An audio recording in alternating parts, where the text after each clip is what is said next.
Bismillahirrahmanirrahim. Innal hamdalillah nahmaduhu wa nasta'inuhu wa nastaghfiruh wa na'udzu billahi min shururi anfusina wa sayyiati a'malina.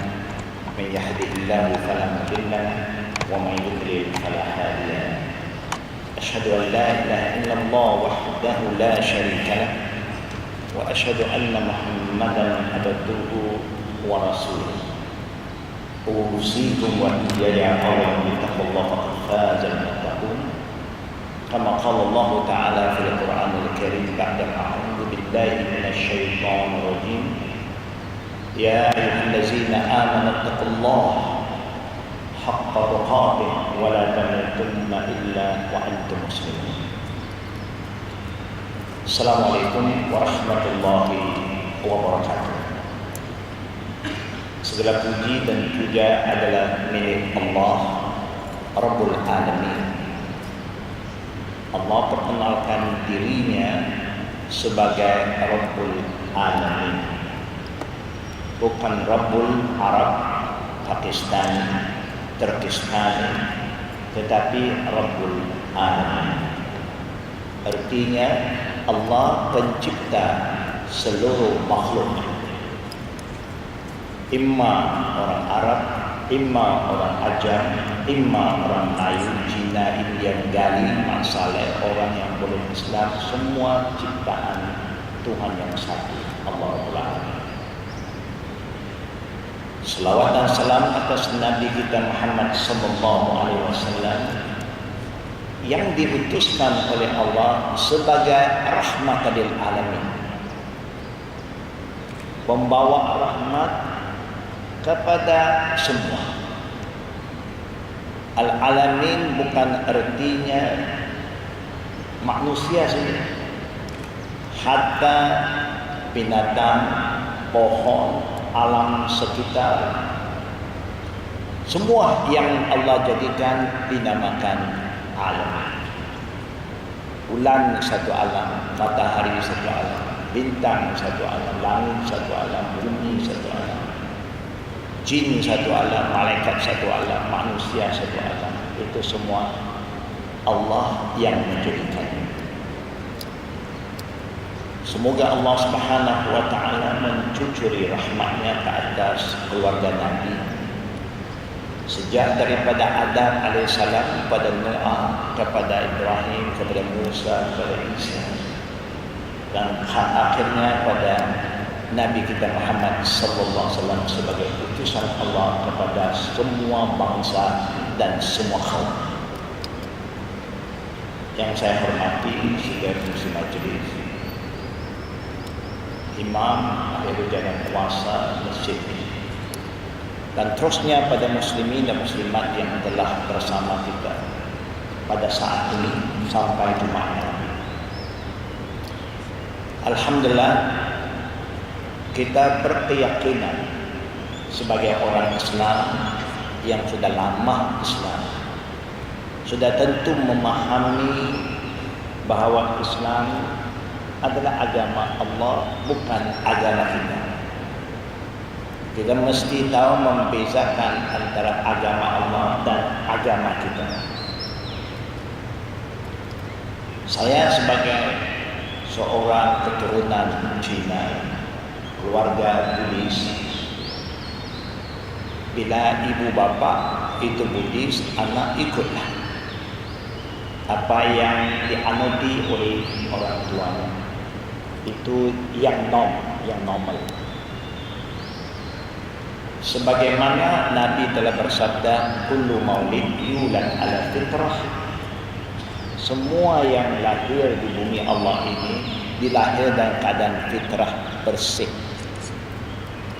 Fa'abawahu yuhawidanihi aw yunassiranihi aw yumajjisanihi, yang akan menentukan masa depan anak-anak itu ibu bapa. Kalau ibu bapa Muslim, mudah-mudahan anak itu dibesarkan dalam keadaan Islam. Kalau ibu bapa pula agama lain, biasanya dia akan dibesarkan ikut suasana masing-masing. Itu normnya. Apabila anak itu dewasa nanti, anak itu kena buat pilihan. Allah Subhanahu wa taala jadikan agama Islam untuk semua. Bukan untuk satu bangsa. Nabi Muhammad diutuskan oleh Allah linnasi jami'an, untuk semua bangsa. Sedangkan nabi-nabi sebelumnya diutuskan juga, tetapi untuk kaum masing-masing dan untuk Bani Israel. Contoh, kalau kita baca ayat Quran, kita jumpa banyak sekali bila Allah sebut Nuh, Lut, Saleh liqaumih ala lisani qaumihi. Kalau Isa, Musa dan sebagainya lil Bani Israel. Wa qala Isa ibn Maryam lil Bani Israel. Tetapi bila sampai Nabi kita Muhammad SAW, linnasi jami'an, untuk manusia sejagat. Sebab itu kita lihat keindahan Islam terletak di sini. Islam for all. ISLAM. I shall love all mankind. Kalimah itu pun dah cantik. Tapi kadang-kadang kita sebagai orang Islam kurang menghayati spirit ini. Kita tahu Islam untuk semua, tapi penghayatan roh Islam itu kurang. Allah Subhanahu wa taala ingatkan kita, dan ayat yang sering dibaca oleh setiap khatib pada setiap Jumaat di seluruh dunia, bukan di Malaysia saja. Mana-mana bila datang Jumaat, khatib tak akan lupa membaca satu ayat. Kalau kita sudah Jumaat sudah ribu kali dengar ayat ini. Ya ayyuhallazina amanu taqullaha haqqa tuqatih wa la tamutunna illa wa antum muslimun. Ayat ini secara tidak langsung mengingatkan kita, wahai orang beriman. Siapa orang beriman itu perlu pembahasannya. Semua orang Muslim belum tentu beriman. Orang beriman otomatik Muslim. Orang mukmin belum tentu muttaqin. Kalaulah sudah sama iman dengan takwa, tak perlulah Allah menyeru, memanggil, ya ayyuhallazina amanu ittaqillah. Wahai orang beriman, bertakwa pada Allah. Artinya ada perbezaan antara iman dengan takwa. Sebagaimana bezanya Islam dengan iman, Muslim dan mukmin. Dalam surah Al-Hujurat Allah berfirman, qalatul a'rab amanna qul lam tu'minu walakin qulu aslamna walamma yadkhulul iman fi qulubikum wa in tuti Allah wa rasulahu la yalidkum min a'malikum syai'an ila akhir ayat. Surah Al-Hujurat Allah cerita di zaman Nabi satu kumpulan Arab, bukan kita, bukan Cina Islam, Melayu Islam, Pakistani Islam, Arab itu. Orang yang hidup di zaman Nabi, satu kumpulan Arab jumpa Nabi kata, amanna, kami telah beriman. Nabi apa yang ucapkan dia dengar. Bagaimana kita nak mengesahkan, konfirmkan orang itu beriman atau tidak, kita tak ada kebolehan, tidak mampu untuk buat keputusan orang itu beriman atau tidak. Karena iman urusan dalam, bukan urusan luar. Lalu Allah turunkan ayat itu, qul lam tu'minu. Ya Muhammad, katakan pada orang Arab, kamu belum beriman. Cuba lihat ayat ini, subhanallah. Orang Arab datang jumpa Nabi, kami telah beriman. Nabi pun diam, terima saja, dengar saja. Turun ayat, qul lam tu'minu walakin qulu aslamna. Ya Muhammad, katakan pada mereka orang Arab ini, kamu belum beriman. Jangan senang-senang mengaku beriman. Iman bukan ucapan kosong, bukan slogan-slogan, brand-brand, tidak. Kalau sudah cukup, kata Allah, walakin qulu aslamna, memadailah kalau kamu kata kami telah jadi muslim. Walamma yadkhulul iman fi qulubikum, bila iman masuk ke dalam hati kamu, qalb, itu dah hati. Itulah kata iman itu lain, Islam itu lain. Muslim itu lain, mukmin itu lain. Bila iman sudah masuk ke dalam hati manusia, apa hasilnya? Mesti ada perubahan. Hasilnya, wa in tuti Allah wa rasulah, dia akan jadi insan yang senantiasa mentaati perintah Allah dan Rasulnya. Ringankah, beratkah, besarkah, kecilkah, kalau itu perintah Allah dan Rasul, sami'na wa ata'na. Itu ciri-ciri orang beriman. Tapi ganjilnya ayat ini yang sering dibaca oleh khatib sudah beribu kali. Umat Islam yang datang dengan ayat ini masih tak paham dan tak berubah. Apa masalahnya, nanti saya sambung insyaAllah. Ayat itu bermula dengan seruan orang beriman supaya bertakwa, dengan ketakwaan yang sebenarnya, bukan lip service, andaian perasaan saja.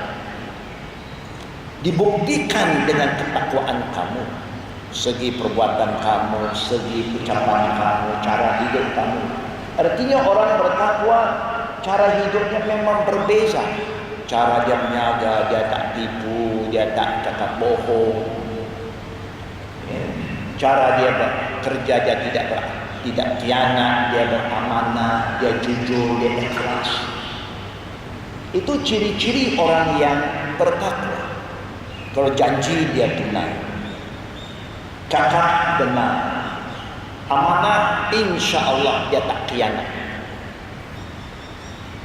Itu ciri-ciri orang yang beriman, yang telah bertakwa.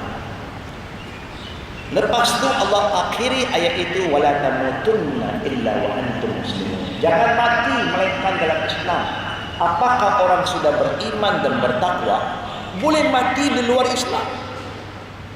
Karena ayat terakhir susunan sentence itu, wala tamutunna illa wa antum muslimun. Semalam saya pun baru pulang daripada suara di majlis di Pulau Pinang, membincangkan isu murtad. Karena isu murtad kebetulan diamanahkan juga pada saya untuk lihat kes-kes ini.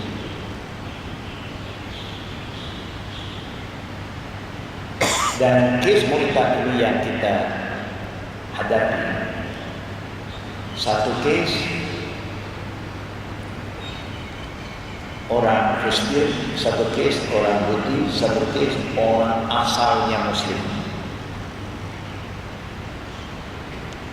Dua kes orang non-Islam, satu orang yang asalnya Muslim.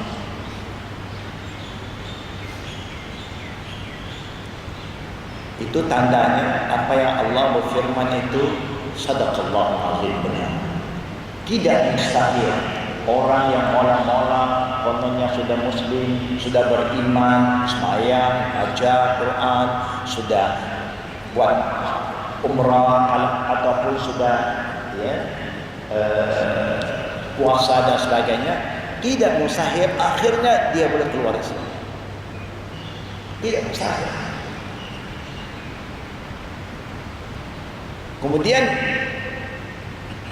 saya sambung surah ini sekejap dulu. Wadhkuru ni'matallahi 'alaikum iz kuntum a'da'an fa'alafa baina qulubikum fa'asbahtum bi ni'matihi ikhwana. Allah mau orang-orang beriman dan bertakwa jangan lupa nikmat Allah yang begitu indah dan istimewa. Apa itu nikmat yang paling istimewa bagi kita umat Islam? Ialah agama kita. Dulu kita hidup berbeza, bermusuh antara satu dengan lain kerana warnanya, bangsanya, kulitnya. Di negeri barat, satu ketika sama-sama orang percaya agama Nasrani, agama Saleh. Tapi bila orang kulit hitam memasuk gereja orang putih, dia kata tak dibenarkan. Kenapa tak dibenarkan? Dia kata kita sama-sama orang Saleh. I'm a Christian, you are a Christian. Why can't we pray together? Yeah, cannot. Look at your color, look at my color. I'm white, you are black. Oh hebat bro. Negara yang begitu civilized ketika itu masih membezakan manusia kerana warna. Buatlah orang hitam itu ketinggalan. Bas dia pun kalau dia naik, orang hitam tak boleh naik. Restoran kalau orang dia punya, orang hitam tak boleh masuk. Biasa. Dulu memang begitu. Kabilah-kabilah gaduh. Iz kuntum a'da'an fa'alafa baina qulubikum, dengan nikmat Allah Islam la ilaha illallah Muhammadur Rasulullah jadikan kita saudara, adik-beradik, family. Cantik Islam. Bila ada saudara, jangan nanti bermusuh. Bukan?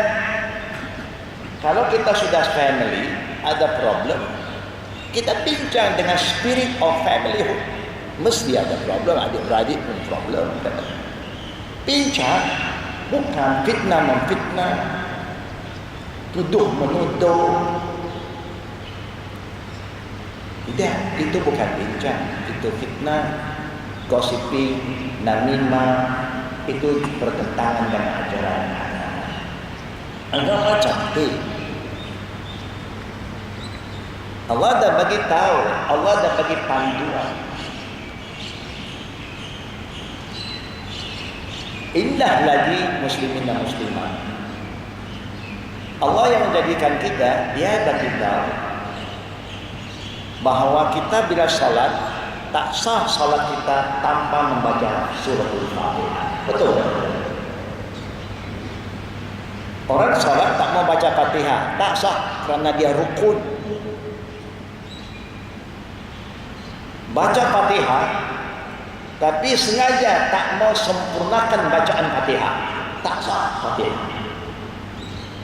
Contohnya, kita baca dari Alhamdulillahirabbil alamin arrahmanir rahim maliki yaumiddin iyyaka na'budu wa iyyaka nasta'in. Lepas tu siratal ladzina an'amta 'alaihim ghairil maghdubi 'alaihim waladdallin. Tak mau baca ihdinas siratal mustaqim. Sah tak sah. Kenapa Fatihah ini penting? Fatihah mengajar kita selalu minta panduan hidup, minta huda, ihdinas siratal mustaqim. Ya Allah, tunjuklah kami ke jalan yang betul, jalan lurus. Itu yang kita minta tiap-tiap hari. Apakah kita ini tak jalan betul lagi? Mana tahu.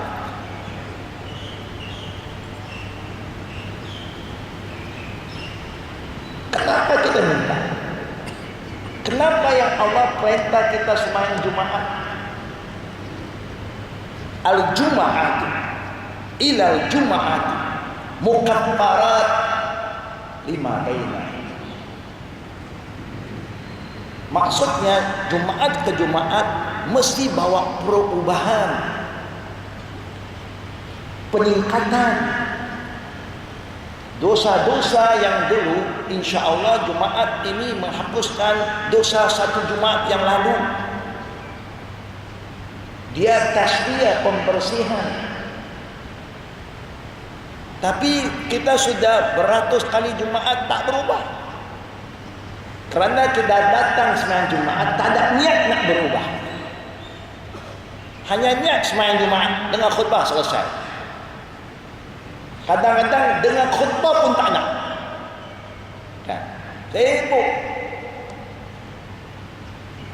Kita tahu Nabi dah pesan, bila imam sudah khutbah tak boleh cakap. Zaman Nabi ada yang tak cakap, tapi dia main dengan batu. Dia ambil batu padang pasir itu, dia main-main. Itu pun dilarang. Kita dah tak bawa batu, tapi kita ada handphone. Handphone on lagi. Masih lagi send message lagi. Masih SMS lagi. Itu salah. Kenapa kita sembahyang Jumaat waktu zuhur? Kenapa tak 4 rakaat? Ini waktu zuhur. Asalnya zuhur. Bila hijrah ke Madinah baru turunnya hukum Jumaat. Kenapa 2 rakaat? Kenapa 4? Kerana 2 rakaat diganti dengan khutbah. Sebab itu khutbah itu macam salat, tak boleh cakap. Makmum tak boleh cakap. Yang boleh cakap hanya imam dengan makmum. Itu sih. Zaman Nabi pernah Rasul sedang khutbah Jumaat, sahabat masuk, duduk. Terus duduk. Nabi terus tanya, "Hal salait?" You sudah sembahyang belum? Dia pun jawab, "Ma salaitu ya Rasulullah, saya belum sembahyang tahta masjid." Rasulullah perintah, "Qum fasalli raka'atain." Lalu Nabi bersabda, "Idza dakhala ahadukum al-masjid fala yajlis hatta yusalli raka'atain." Bila seseorang kamu masuk masjid, jangan duduk sehingga kamu beri hak masjid, tahiyatul masjid. Imam boleh tegur makmum, makmum boleh jawab balik dengan itu. Boleh. Itu khutbah. Khutbah mengingatkan kesalahan orang, isu semasa, supaya masyarakat sedar apa yang berlaku keliling mereka dan masyarakat mengatasi masalah itu dengan secepat mungkin, supaya keburukan tidak melarat, tidak bersambung. Berarti kalau ada apa isu yang dihadapi oleh umat Islam dalam 1 minggu dah selesai sepatutnya. Mungkin minggu depan isu baru. Selesai lagi isu itu. Selesailah, berarti umat Islam tak banyak problem. Semua problem telah selesai weekly, tapi tak selesai. Kerana kita suka sembahyang bukan tidak, tapi niat kita bukan nak berubah. Asal datang Jumaat, asal hadir. Sebab itu kita lihat memang Jumaat tidak membawa kesan kepada umat ini. Sedangkan umat ini bukan sebarang umat. Kami telah ambil bahagian dalam dakwah, adakan dialog di luar negara. Dakwah di luar negara dia agak berbeza sedikit. Kalau kita buat forum, soal jawab itu is very free, very loose. Apa saja boleh tanya.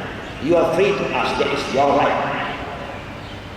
You nak serang kita ke, you nak cakap, itu hak kamu.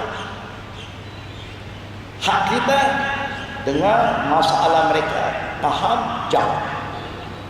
Jawab dengan apa? Bila orang attack agama Islam, kita tak boleh jawab ikut emosi kita. Kita tak boleh jawab ikut pandangan kita. Allah tak suruh kita jawab urusan agamanya ikut pandangan kita, tidak. Islam, inna dina indallah al-Islam, milik Allah. Bila you nak sampaikan sesuatu tentang Islam yang bukan hak kita, hak Allah, you tak boleh guna idea you. Allah tak izin. Nabi Muhammad pun tidak dibenarkan ikut nafsunya. Wa ma yantiqu 'anil hawa in huwa illa wahyun yuha. Dia tak cakap melainkan dengan wahyu. Kita boleh cakap dengan ayat Allah. Ini Allah berfirman, ini Nabi bersabda. Itu jawaban kita. Alhamdulillah, orang yang tidak Muslim di luar negara, very critical mind, orang yang very critical, suka bahas, suka attack. Tapi in the same time Allah punya rahmat, kerana dia sedang memikir, dia nak cari kebenaran ada dalam Islam. Bila kita jawab dengan dalil yang kuat, mantap, solid evidence, not what I say, what Muslims say, what the Arab say, but what Allah said and what Prophet Muhammad sallallahu alaihi wasallam. Allahu Akbar. Hidayah siapa bagi? Allah. Masuk Islam. Orang yang attack masuk Islam. Kerana keindahan Islam. Kita tak bergaduh dengan orang, kita tak fitnah orang, kita tak salah orang. Dia menentang kita kerana dia tak faham, dia jahil, dia bias, dia dapat information yang tak betul, datangnya fitnah. Maka tanggungjawab kita dengar masalah itu dengan baik, sami'na, dengar macam jemaah, dengar khutbah. Tak faham pun dengar macam ikut imam. Tak faham apa imam cakap, bahasa surah apa dia baca pun dengar. Itu ada. Cantiknya muslimin dan muslimat Islam itu. Itu yang menjadikan Islam itu agama yang rational, logical, practical until the day of judgment. Semua zaman. Tak payah orang Islam rasa ketinggalan. Kita tak pernah ketinggalan. Bahasa Islam ini dari Allah. Allah is the creator, all seeing, all knowing. Dia itu maha melihat, maha mengetahui. Apa nak berlaku sampai kiamat sudah dalam ilmu Allah. Jadi apa yang ada dalam Quran yang kita minta, ihdinas siratul mustaqim, tuan-tuan dan puan-puan, apa dia? Kadang-kadang orang Islam keliru, kita sendiri keliru terhadap agama kita. Sebab itu kita tak mampu memperkenalkan Islam pada orang yang belum Islam. Kita tak mampu membawa Islam kepada masyarakat yang belum Muslim. Takut. Apa? Kadang-kadang ada juga orang Muslim kan jumpa kita, Tuan, jangan lupa kami minta Allah bagi hidayah pada saya. Apa kita dapat hidayah lagi? Apakah orang Muslim belum dapat hidayah lagi? Nak minta hidayah lagi? Hidayah apa lagi nak minta? Keliru kita. Apa itu hidayah? Kita tak faham. Yang kita minta adalah ihdinas siratal mustaqim. Satu hari paling minimum 17 kali. Kita minta tunjuk kami jalan lurus, jalan betul, hidayah, huda. Allah dah sebut dalam surah Al-Baqarah, bila datang Ramadan semua kita baca ayat itu. Syahr Ramadan allazi unzila fihi al-Quran hudan linnas. Bulan Ramadan Allah turunkan Quran untuk siapa, tuan-tuan? Untuk orang Arab saja. Walaupun bahasa itu Arab. Untuk orang Melayu saja tidak. Pakistani saja tidak. Hudan linnas, untuk manusia. Huda artinya petunjuk. Kalau kita nak petunjuk Allah, bacalah Quran. Quran dah bagi tahu, fa in tanaza'tum fi syai'in farudduhu ila Allah wa rasul in kuntum tu'minuna billahi wal yawmil akhir. Allah yang jadikan kita, dia tahu masalah kita. Dia maha mengetahui. Dia tahu hidup kita sebagai manusia tentu ada perbezaan pendapat, perbezaan pandangan, perbezaan nilai. Manusia mesti ada perbezaan. Nak sarapan pagi pun dah beza. Satu mau roti, mau nasi lemak. Satu roti canai, chapati, dah beza. Satu mau kopi sama teh. Beza, memang beza. Tapi Allah berkata, fa in tanaza'tum fi syai'in, Kalau kamu berbeza pendapat, berbeza pandangan, berbeza apa juga, hendaklah kamu duduk bincang dan kembali pada Allah dan Nabi. Allah satu, Nabi Muhammad satu, selesailah perbezaan. Yang problem tak mau. Yang berilmu tidak selesai masalah dengan ilmu. Orang berilmu selesai masalah dengan ilmu, bukan dengan nafsu, bukan dengan ego. Orang berpuasa selesai masalah dengan puasa. Guru-guru selesai masalah dengan masalah perbincangan sesama guru-guru. Itu caranya kita mendapat hidayah Allah. Masa sangat terhad, mungkin 5 minit lagi. Ada 5 minit lagi insyaAllah. Kita nak semayang ini tak lama.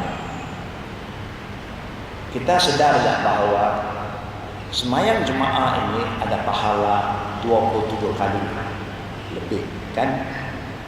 27 kali bukan datang free, ada. Rasulullah bersabda dalam hadis Abi Hurairah radhiyallahu anhu dalam Sahih Muslim, "Innama ju'ila al-imam liyutamma bihi fa idza kabbara fakabbiru wa la tukabbiru hatta yukabbir wa idza raka'a farka'u fala tarka'u hatta yarka' wa idza qala sami Allahu liman hamida faqulu rabbana lakal hamd wa idza sajada fasjudu wa la tasjudu hatta yasjud." Ila akhir hadis. Imam dijadikan ikut, ada adab. Pertama, bila nak semayang jemaah, Nabi perintah saf mesti lurus. Imam selalu sebut lurus saf, rapat saf, tak serapat. Bukan tak beritahu, tapi tak respon. Rapat artinya bahu bertemu bahu, kaki bertemu kaki, ikut Nabi, bukan ikut kita. Sudah rapat lah ini dah rapat ni. Sentuh tak badan? Belum rapat. Rapat minimum bahu bertemu bahu, supaya dia jadi macam bricks, orang kata, macam tembok ya, saling orang kata bantu membantu. Renggang saja putus hubungan dengan Allah. In qata'a safan kata Allah, siapa yang tak mau hubungkan saf, Allah putuskan hubungan dengan dia. It's a big thing, bukan a small matter. Sampai hari ini kita tak selesai lagi, saf pun belum selesai. Tengok kelemahan orang Islam, bukan tak bagi tahu, tapi tak respon, tak kisah, tak ada komitmen.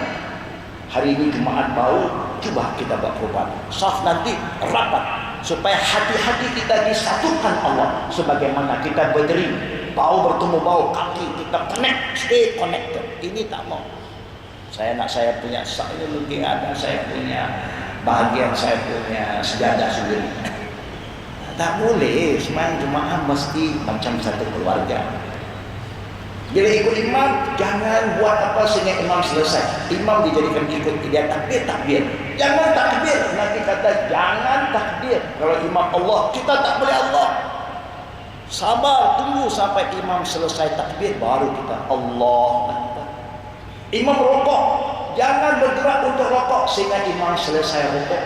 Imam bangun sami Allahu liman hamidah, dia dah baru kita bangun jawab Rabbana. Ini biar baru sami, kita pun sama-sama naik. Ini baru sami, tak boleh naik. Duduk dan kata rokok, imam dah sami Allahu liman hamidah, berarti selesailah. Iktidal, baru kita bangun Rabbana lakal hamd. Imam sujud, turun sujud, jangan turun. Al-Bara' bin Azib radhiyallahu anhu kata, kami sahabat bila ikut Nabi tak pernah bergerak dari keadaan berdiri untuk sujud sehingga kami yakin Nabi pernah letak dahinya atas lantai. Bagaimana dia nak tahu? Takkan kita semayang boleh tengok imam, tak boleh nampak.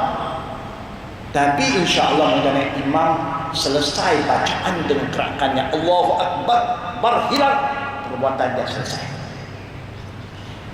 Jadi barulah nampak tertibnya adab berjemaah. Kalau tidak ada problem. Kadang-kadang imam dah tua, kita imam muda-muda lepas jadi tua, makmum muda-muda pula. Imam Allahu Akbar tapi belum habis sujud, makmum dah sujud sebelum imam.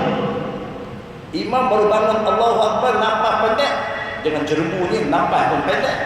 Lepas Allahu Akbar habis, dia belum bangun lagi berdiri, makmum lupa. Dia cergas, dia dah tolak adanya. Kalau boleh, apa yang saya cakap betul tak betul, satu hari masjid ini buat suatu candid camera. Kemudian tangkap waktu sembahyang Jumat. Lepas tu tayangkan, tengok di mana kelalaian dan kesilapan kita dalam ikut imam. Sembahyang jemaah yang kita dah buat begitu banyak kali masih ada problem, belum diselesaikan. Inilah masalah umat. Mudah-mudahan Allah Subhanahu wa taala terima ibadah kita. Ampuni segala kelalaian dan dosa kita, dan semoga Allah Subhanahu wa taala menjadikan kita umat yang menghayati the spirit of Islam. Bukan ritual saja, the spirit of Islam. Baru orang boleh menghargai Islam. Itulah cara kami berdakwah kepada orang yang berislam. We don't talk about ritual, we talk about the value, the spirit. Mudah-mudahan Allah terima ibadah kita, maafkan segala kesalahan kita, terjemah muslimat seperti mana yang saya cakap tadi. Baru saya beritahu, mungkin 5 menit lagi sudah azan, kita nak sembahyang, tengok kita ikutkan. Kalau kita dengar saja, lepas itu macam tu dia, itulah masalah kita. Big problem. Umat ini the best umat kerana umat itu ikut arahan. Umat Nabi sekarang sudah jadi umat yang best. Ya. Kenapa? Bukan kesalahan Islam, kesalahan kita. Bukan tak diberitahu, tak kisah. No commitment. Mudah-mudahan Allah beri kekuatan, keikhlasan kepada diri kita supaya kita jadi umat yang progresif, proaktif, positif, supaya kita akan kembali kepada the golden age of Islam, dan kita akan dapat kembali title kita kuntum khairan ummah. You the Muslim are best nation. Untuk siapa? Ukhrijat linnas, bukan untuk orang kita saja, untuk manusia saja. We must be the best, insyaAllah, because Islam is the best, the Prophet Muhammad is the best. We must be the best nation. Mudah-mudahan Allah terima ibadah kita, doa kita, dan jadikan kita berubah pada Jumaat ini, insyaAllah. Wabillahi taufiq wal hidayah. Innal hukma illa lillah, alaihi tawakkaltu wa alaihi yatawakkalul mutawakkilun. Subhanakallahumma wa bihamdika, asyhadu an la ilaha illa anta, astaghfiruka wa atubu ilaik. Assalamualaikum warahmatullahi wabarakatuh. Waalaikumsalam warahmatullahi wabarakatuh. Muslimin dan muslimat yang Allah Subhanahu